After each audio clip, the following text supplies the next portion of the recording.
Daming lemon, no? Tignan nga, gaano karami yung lemon? Tingin, yung nakuha mo. Ayan. Wow, ang dami. Oh, ang laki. Ang lalaki. Iba yung lemon, gagawin lang kalaki. Ito lalaki. Ito, lemon pa ito, ibang korte. Sa hinog mo ng gusto. Lemon yan. Eh, bakit ganyan? Ganyan lumabas eh. Ganyan lumabas eh, lemon.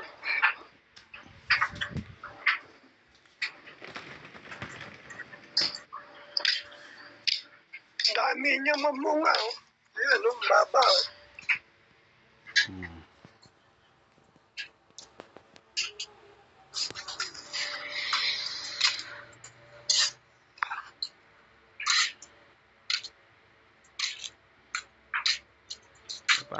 Para ka palang may paraiso dyan eh.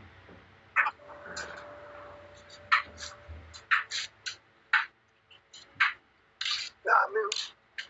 Bukas na umaga, marami na naman babaksak na ano.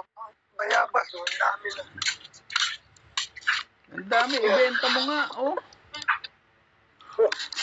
Puro bayabas yan. Hinog na.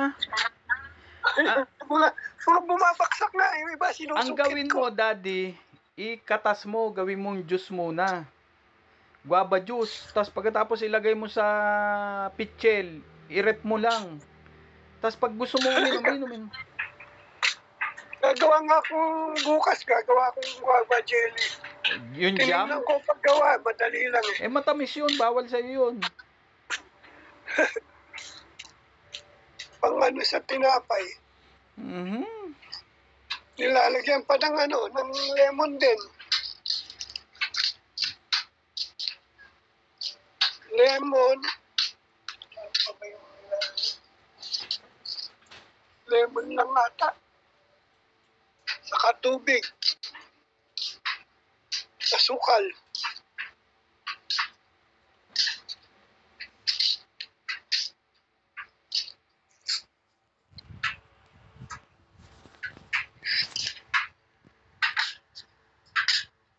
Sa taas, puro hinog ng bayabas.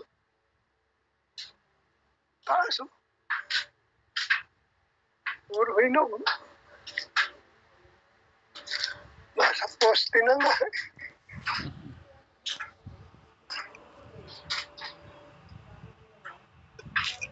Yung isang puno ng bayabas dito, kay Lila to eh. Nabunga, laki. Malalaki yung bunga. Oh, to. Laki ng bunga nito, nabunga ito, tatlo eh.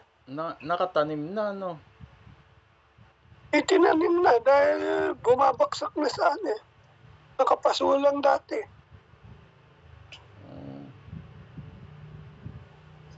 Yung sanga nga, nasa baba niya.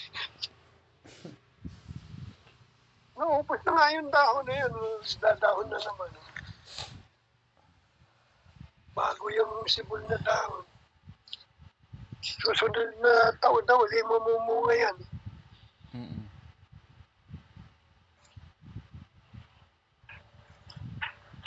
Pagtaginit na naman ang bunga niyan.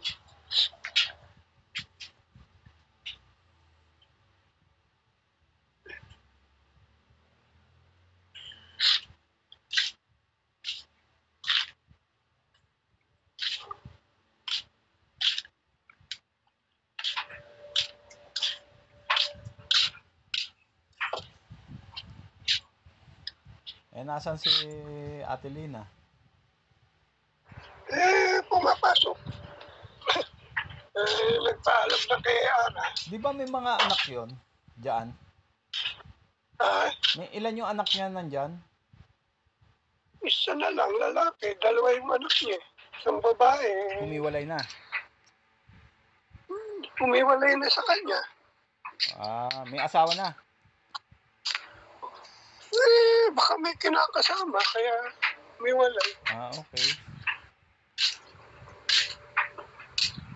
Ganun naman dito, buti yung lalaki niya.